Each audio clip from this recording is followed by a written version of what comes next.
Oke, kita lanjut ke perpindahan kalor. Di minggu kemarin sudah kita pelajari tentang kalor, kemudian asas Black. Yang sekarang adalah perpindahan kalor. Kalor berpindah, bahwa saya katakan kalor berpindah itu dari suhu yang tinggi ke suhu yang lebih rendah. Jadi kalor berpindah dari benda panas ke benda yang lebih dingin. Ya. Nah, coba perhatikan apa jadinya ketika dua benda ini kita gabung menjadi satu. Di sini misalkan saja T1 itu adalah benda yang panas, T2 itu adalah benda yang dingin. Ketika keduanya ditempelkan, maka keadaan dari kedua benda tersebut akan setimbang, ya, dia akan setimbang, sama.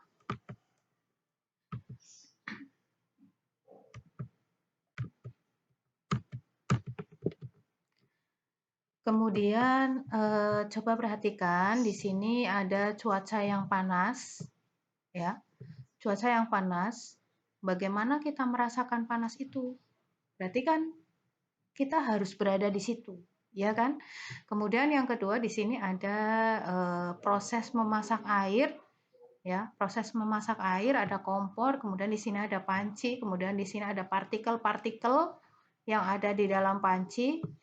Nah, kalau kita membayangkan bagaimana kalor dapat berpindah, ya. Ketika kita merasakan panas, suhu kita naik, bagaimana kalor dapat berpindah? Bagaimana pula cara perpindahannya?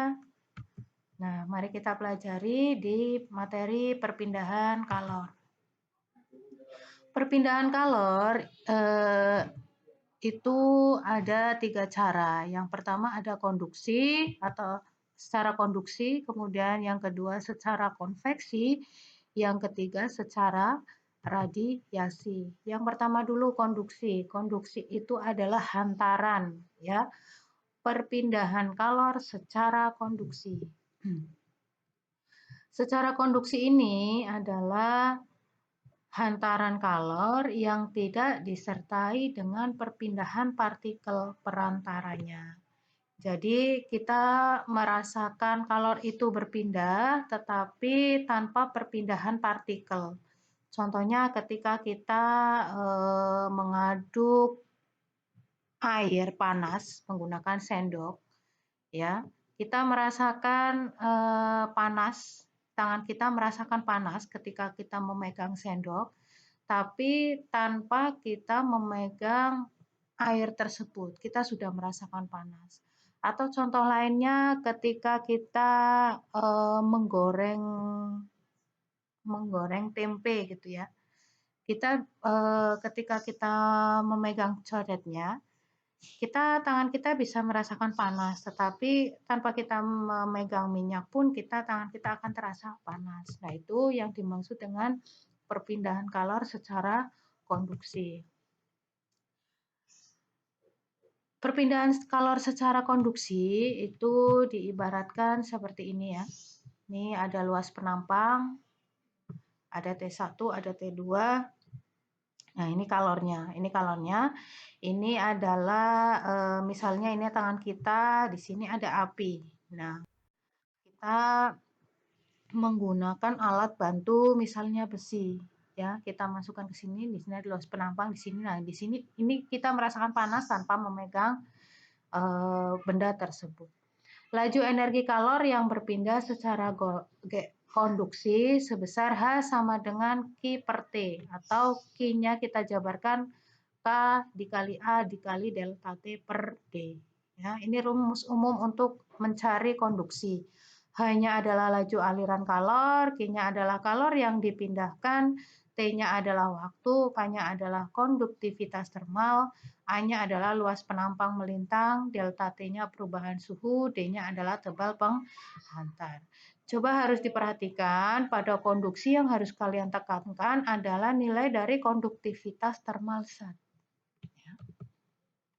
Kita masuk ke contoh saja. Sebuah plat besi memiliki luas permukaan 10.000 meter kuadrat dan tebalnya 8 cm. Suhu di permukaan dalam 110 derajat Celcius dan di permukaan luarnya 120 derajat Celcius. Jika konduktivitas termal atau K kecil sama dengan 4,82 Joule per meter sekon Kelvin, hitunglah kalor yang melalui plat besi tersebut. Diketahui di sini luas penampangnya adalah 10.000 cm2 dijadikan meter kuadrat jadi 1. D-nya 8 cm 0,08 meter, K-nya adalah 4,82 Joule per meter sekon Kelvin. T-nya tadi adalah 110 ya, T1 itu adalah T awal 110 karena masih dalam bentuk Celsius, maka kita ubah menjadi Kelvin. 110 ditambah 273 maka menjadi 383 Kelvin. T2-nya 120 ditambah 273 sama dengan 393 Kelvin. Yang ditanya adalah H. H sama dengan K dikali A dikali delta T dibagi D. H sama dengan, K-nya dimasukkan. 4,82 dikali A-nya 1 dikali delta T-nya ini ya, T2 dikurangi T1, 393 dikurangi 383 dibagi 0,08, 0,08-nya adalah D. H sama dengan 48,2 dibagi 0,08, maka hanya sama dengan 602,5 Joule per sekon. Nah, untuk satuan ini, Joule per sekon ini, kalian ambil dari nilai dari konduktivitas termal, ya, karena ini Joule, ini sekon, maka di sini Joule sekon. Berbeda lagi kalau di sini kilojoule misalnya, kilojoule di sini misalnya bukan sekon, maka pokoknya kalian harus menyesuaikan dari nilai konduktivitas termal ini. Nah, ini yang kedua adalah konveksi. Konveksi itu adalah aliran. Konveksi adalah hantaran kalor yang disertai dengan perpindahan partikel perantaranya. Jadi kalau ini perpindahan kalornya disertai dengan perpindahan partikel perantaranya.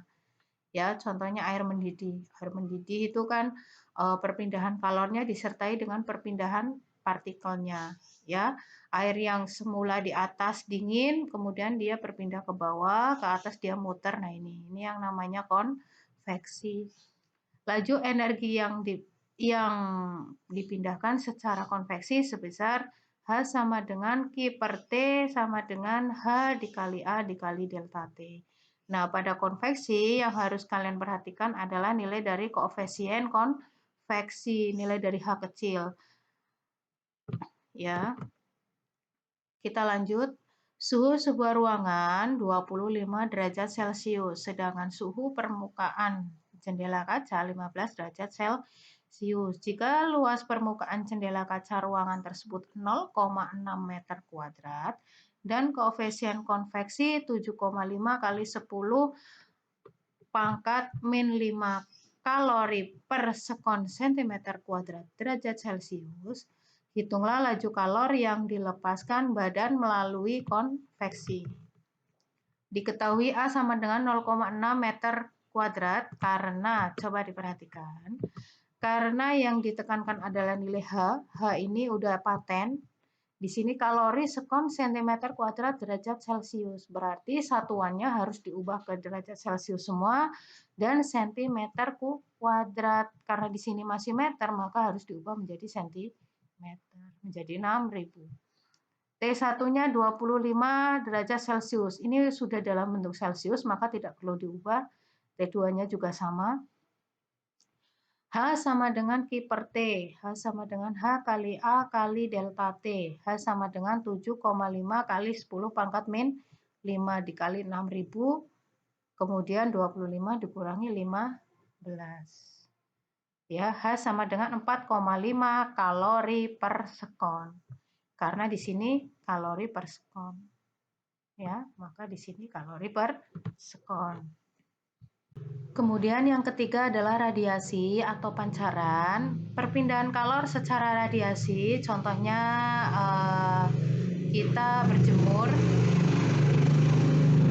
kemudian kita memasak air, kita melihat api unggun, kita merasakan panas. Nah, itu proses dari yang namanya radiasi. Radiasi adalah hantaran kalor yang tidak memerlukan medium perantara, seperti kalor dari matahari yang sampai ke bumi. Ketika kita berjemur tanpa melalui perantara, maka kita akan merasakan panas. Nah, itu laju aliran kalor setiap satuan waktu dalam radiasi dirumuskan H sama dengan Q per T, atau sama dengan E dikali TO dikali A dikali T pangkat 4. Nah, pada radiasi yang ditekankan adalah nilai dari emitivitas benda, ya, tanpa satuan di sini. E bernilai 1 untuk benda hitam sempurna dan bernilai 0 untuk benda tidak hitam sama sekali. Jadi hanya 1 dan 0, ya. Bisa 0, bisa. Pokoknya nilai maksimalnya adalah 1. Perpindahan kalor tanpa zat perantara, radiasi di sini misalnya seperti ini ya, radiasi dari lampu. Tetap dengan A adalah luas permukaan. T adalah suhu mutlak permukaan. Contoh soal, sebuah benda permukaannya hitam sempurna. Nah, ini hitam persempurna, berarti nilainya nanti 1. Bersuhu 30 derajat Celcius. Hitunglah energi yang dipancarkan setiap satuan waktu jika luas permukaan 3 meter kuadrat. Maka A sama dengan 3 meter kuadrat, T-nya sama dengan 303 Kelvin, E-nya sama dengan 1, TO-nya sama dengan 5,67 dikali 10 pangkat min 8 Weber per meter kuadrat Kelvin pangkat 4. Ini ya yang ditekankan yang ini berarti.